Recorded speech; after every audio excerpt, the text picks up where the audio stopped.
What's up, y'all? It's your girl Marie Sky, and today I am here with the legendary, the infamous, my husband, Antman. What's up, Antman? I'm blessed and highly favored. So, let's get into this legendary talk. So, I want to start off by welcoming you home. You've been home for a while, but a lot of people still have not been able to see him physically. They've heard he's home, but nobody has really seen him out and about too much. So now it's time. So, how long have you been home? 4 years now. 4 years. How was that coming back home?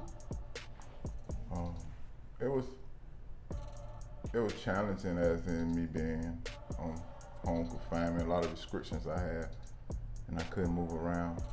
But it was a blessing for me to sit down and not just go straight back out there. So God knew what He was doing. It was a blessing.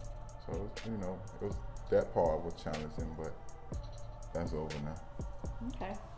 All right, so we're going to switch gears a little bit, and we're going to come back to the current, the present. But I want to start off by getting to know you.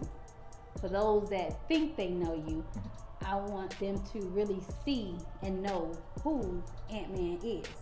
So let's start off with your childhood. How was your childhood? Got the best mother in the world. So let's say this.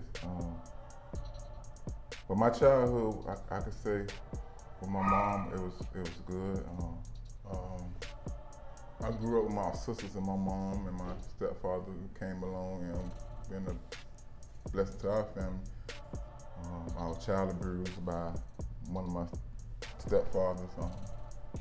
Used to beat me all the time and beat me, but I was scared to tell my mama because I ain't want to do nothing to my mama. I always just plot revenges in my head, like, yeah, I'm gonna get that nigga, don't worry about it, I'm gonna take it, but boy, I'm gonna get it. So we tied him to the bed one day and just beat me continuously. My mom came home from work and saw me. So she rushed me out and my stepfather came over and got me. But from that day, I always told myself, I'll never be hurt by no nigga in my life ever again. And I meant that. To this day, I've been blessed and favored, and nigga ain't laid their hand. I've been blessed. I ain't gonna let nobody hurt. My mama owned it, boy. So. And so you're the only boy on your mom's side. You have 4 more sisters on my mom and father's side, my stepmom and father's side. And 6 sisters on and I your two, mom's side. 2 stepbrothers. So how was that growing up in the house with all girls? You're the only boy, all girls.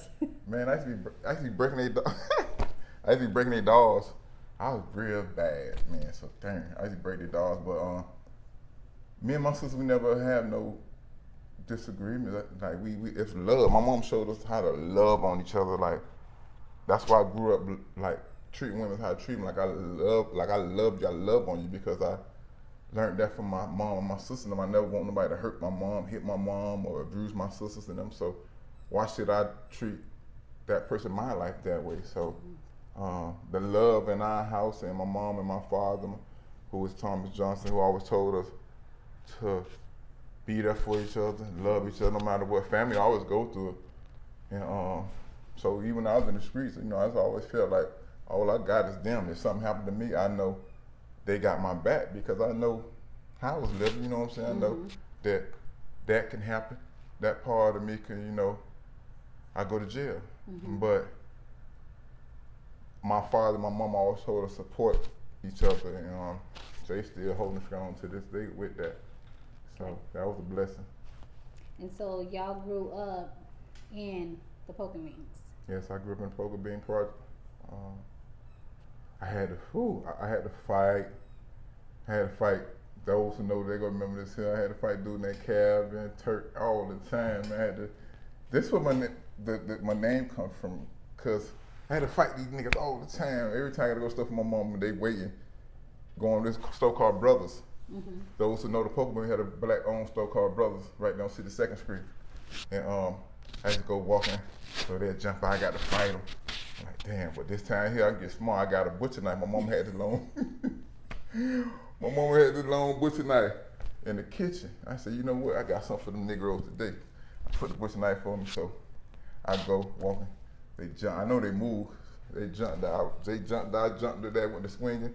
So they're like, man, he crazy. They when they call him Crazy Antman. So from that point on, my little legacy went to building like that boy. He crazy. He gonna get that nigga fool. Wow.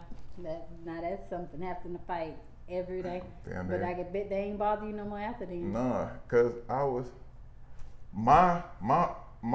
me growing up in the projects. Not having no brothers, so the dudes around me was my brothers. You know what I'm saying? Like the LGs. You know what I'm saying? The Garys. You know what I'm saying?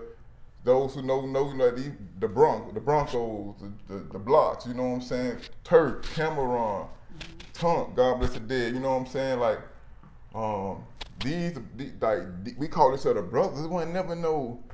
Like we ain't look at each other like ops or homies. Like we brothers. Like we ain't nobody playing about no poker beans. Ain't nobody. We brothers. We'll get out there. We'll get out there and fight each other, bump. And ain't no, I'm finna go back and kill. Nah, we'll fight every day. But it was love. Like we love each other. We loved on each other. Like so, when I saw that, you know what I'm saying? I'm like, okay, this it. Mm-hmm. You know what I'm saying? This my home. Like this why I wanted to use. My mom tried to move me out of poker bean. Nah, years back, I'm still in the beans. Like this what I know. These my brothers. You know what I'm saying? That city it's like this family. And so, as I said, a part of your environment, no, it was just brotherly love. You know, you got to be there to understand that. Like, people always sit on the outskirts, you just don't understand, like, the love you have when you're going through poverty, I guess you want to call it, and we all living in a confined spot in some projects. Like, this your brother, man. I ain't my friend. That's my brother. You see him every day. We playing football. We ain't play football in the grass. We play football in the street, 6'5" and 12 on the wall. We played tackle. That was crazy, but we played tackle in the streets. You know what I'm saying? Like this is the kind of love we had. Yeah, you know what I'm saying? But a brotherly love, you know. In the project, don't leave your clothes up late. Like y'all know about this now. You going to the project stealing your clothes. Man, they got my clothes on the next day. Fight about the clothes, but you know it was that kind of love, and so I love fighting, man. So I had a slick mouth. I still the big homies out, but they respected me, and I respected them. But I love fighting, so it led me to want to fight. I started boxing, won a free golden glove. And, What age did you start, Brian? About 12. 12. Yeah, about 12 years old. I felt love. It was like my outlet. It was like I could release all the pain. I could release all the hurt. I could release everything because men like us are so misunderstood. When I say men like us, like those who know Antman, the legendary Antman, know how I got it. And you know, I gave back to my community. I never gave them kids that Norwest, no drugs, no nothing. I gave them clothes and everything. Like I took from them suckers. You know what I'm saying? Me and whoever, and I gave back. You know what I'm saying? Cause I grew up like we always looked at outcasts, niggas like us in the streets. Oh man, them niggas don't fuck with them robbers, niggas don't fuck with them killers, don't fuck with them. Nah, we didn't. Them the dudes I gravitate toward because it's me. So I always come back and give back because we the most loyalist dudes in the world, but misunderstood. I never in my life did nothing grimy. In my life, I had to survive, but I never did nothing grimy. When I say grimy, it's like your brother, those you call your brother, those you call your friend. I never in my life backdoored a man ever in my life. Only thing I ever did, man, gonna give a shirt off my back for him. But I never always called myself like Jada Kiss, man. You know what I'm saying? Like Jada that dude, but he never get his praise like he should. You know what I'm saying? But as I have got older dudes, like, you know, I see now, especially when I was behind that wall, and we'll talk about that when I was behind that pen, when I had the whole South cars. But that'll come another story. We'll get into that. So, that's the beginning part of your childhood. So you were, what ages I should say, when you jumped off the porch and started like getting into trouble, getting in the streets, getting in the game? How old were you? About 12. 12? About 12. Oh my God. 12? I couldn't. The project was like the project was that, man. Like the poker bean project, the nightlife of the poker bean at this time, we ain't had killing and violence. Our perimeter was family, or we had. I gave away parties every Saturday, Sunday. I have cookout. Well, we talking about 12. Right at 12. At 12, Oh, I'm off the porch. Okay, you off the porch. I'm off the porch.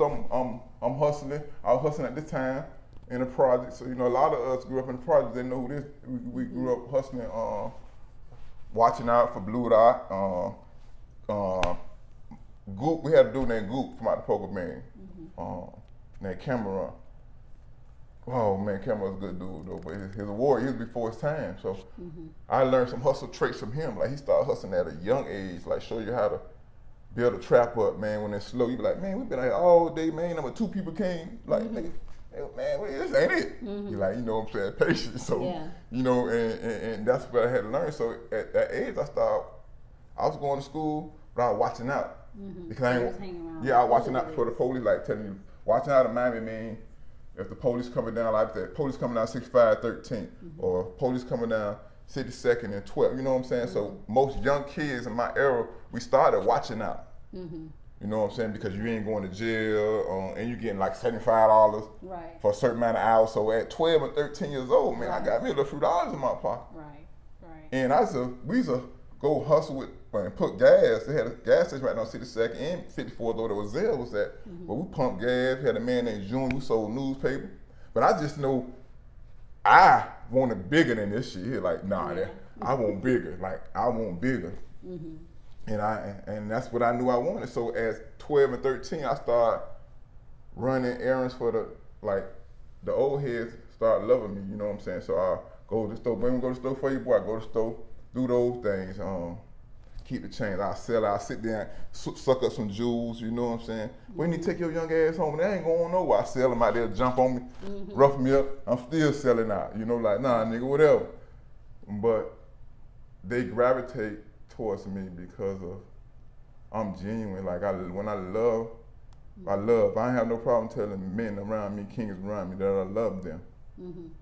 Genuinely love them, and that's what a lot of things is going away, right? Like so many of us, man, is masculine, so tough, so whatever, you know what I'm saying? That's true. I know who I am, you know what I'm saying? Like I'm very confident in the person I am. I don't have to put on, man.